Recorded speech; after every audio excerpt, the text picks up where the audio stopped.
आग अपनी रौंदा रूप ले चुकी है। देश की अलग अलग राज्यों से आग की खबरें निकलकर सामने आ रही है कि आग लगने के बाद मासूम लोग आग में झुलस कर मारे जा रहे हैं। कई लोग कहेंगे कि अनहोनी चीज को रोक नहीं सकते हैं। ठीक है, अगर अनहोनी चीज को रोक नहीं सकते हैं, लेकिन अनहोनी चीज के सामने पहले से तो कुछ सावधानियां बरतनी चाहिए। उत्तर प्रदेश की राजधानी लखनऊ की अलीगंज में एक कोचिंग सेंटर में आग लग गया। 15 लोग आग में झुलस कर मारे जा चुके हैं। इसमें ज्यादातर छात्र बताए जा रहे हैं कि पढ़ने लिखने वाले स्टूडेंट आग में झुलस कर उनकी जाने चला गया। लखनऊ की अग्निकांड के बारे में जानिएगा तो आपको यह भी सोचने पर मजबूर कर देगा कि जहां एक पुत्र बाथरूम में बंद हो गए और पिता से कहते हैं कि पापा मैं बाथरूम में बंद हूं, हमें बचा लो। उस समय उस पिता के ऊपर क्या प्रभाव पड़ता होगा। पिता तो आज वही सोचते होंगे कि बेटा जब मुसीबत में था तो बेटा की आवाजें हमारे कानों तक पहुंचा कि पापा आग लग गया है, मैं बाथरूम में बंद हूं, हमें बचा लें। लेकिन एक पिता जान कर भी अपने पुत्र को बचा नहीं पाए।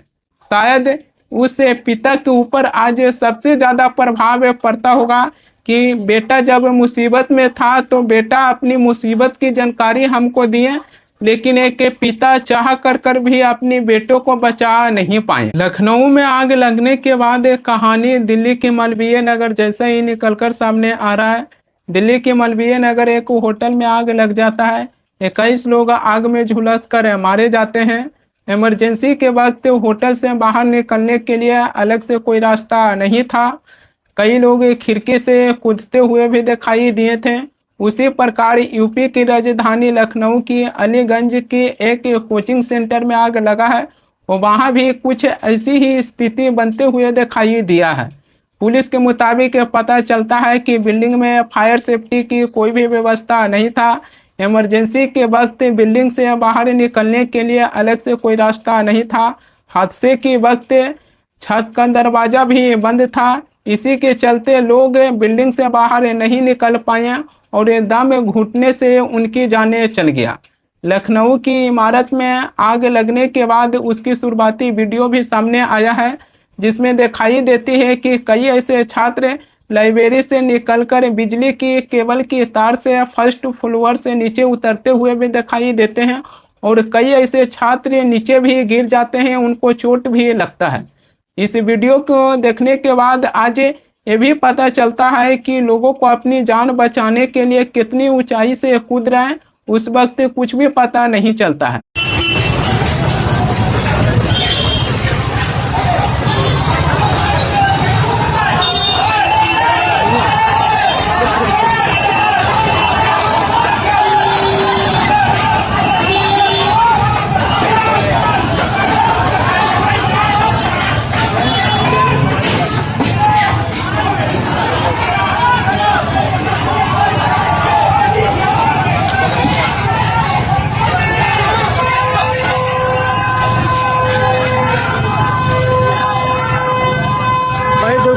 आग लगी है भाई, कैसे लोग अपनी जान बचा रहे हैं भाई। ये देखिए भाई कैसे लोग अपनी जान बचा रहे हैं।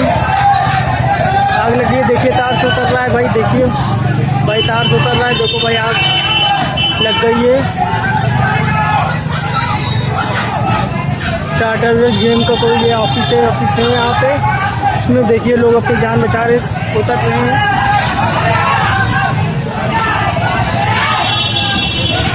देखो भाई कैसे जान बचा रहे हैं लोग। तार आग लग गई है, देखिए भाई कितनी तेजी से लोग अपनी जान बचा रहे भाई।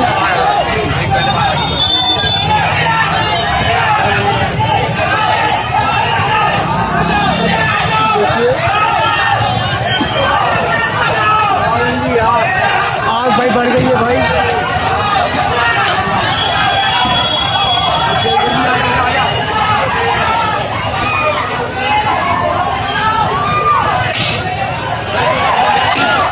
भाई वो देखो लड़की बची भाई, देखो लड़की बची भाई, चोट लगते बची भाई, लड़की बहुत बची भाई। भाई देखिए भाई आग बढ़ गई है भाई, आग बढ़ गई है भाई, देखिए भाई आग बढ़ गई भाई, आग भाई बहुत आग बढ़ गई है भाई।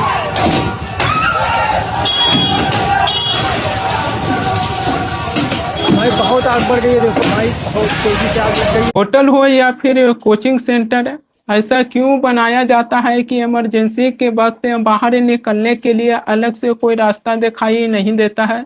क्या ऐसे होटल और कोचिंग सेंटर के ऊपर कार्रवाई नहीं होना चाहिए या आपातकाल स्थिति में बाहर निकलने के लिए अलग से कोई रास्ता दिखाई नहीं देता है? आपातकाल स्थिति में अंदर ही फंस जाते हैं और दम घुटने के बाद उनकी जानें चल जाता है।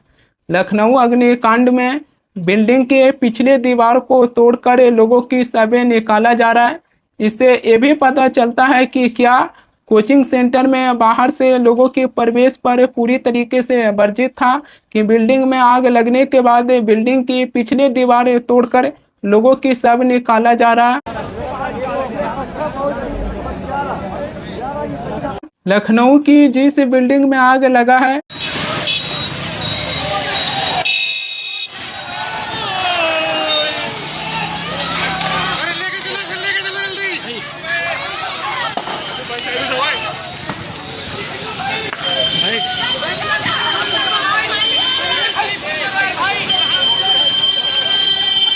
वो बिल्डिंग पहले ही से ही अवैध था।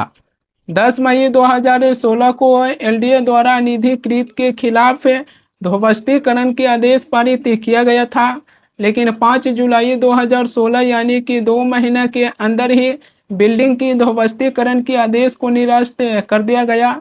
बिल्डिंग में आग लगने के बाद 15 स्टूडेंट झुलसकर मारे गए हैं।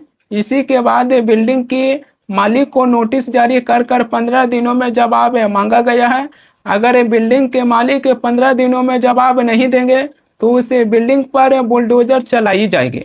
2016 में ही उस बिल्डिंग को अवैध बताया गया था, ध्वस्तीकरण के आदेश पारित हो गया था। उस टाइम पर तो उस बिल्डिंग पर बुलडोजर चला नहीं, 2 महीने के अंदर ही ध्वस्तीकरण के आदेश को निरस्त कर दिया गया। अब आग लगने के बाद 15 स्टूडेंट की जान चल गया है, तब बुलडोजर चलाने की बातें निकलकर सामने आ रहा है।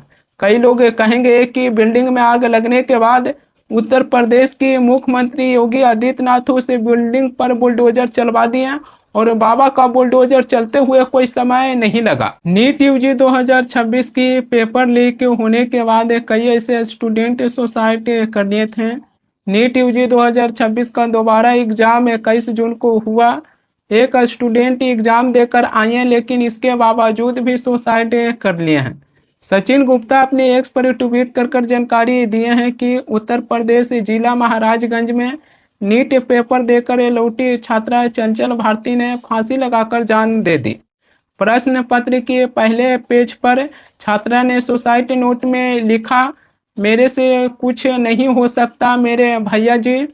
देश भर में अब तक नीट के 15 छात्र सुसाइड कर चुके हैं।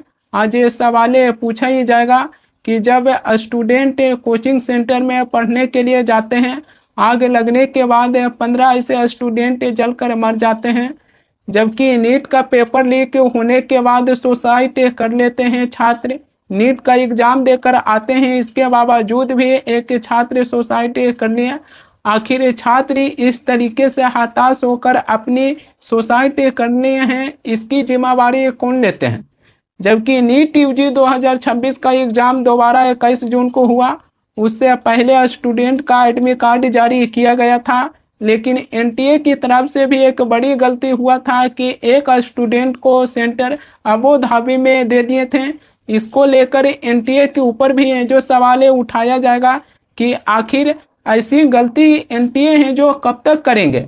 ऐसी गलती की वजह से ही आज देश की शिक्षा मंत्री धर्मेंद्र प्रधान से इस्तीफे की मांगे किया जा रहा है, लेकिन धर्मेंद्र प्रधान इस्तीफा देने के लिए तैयार नहीं हैं।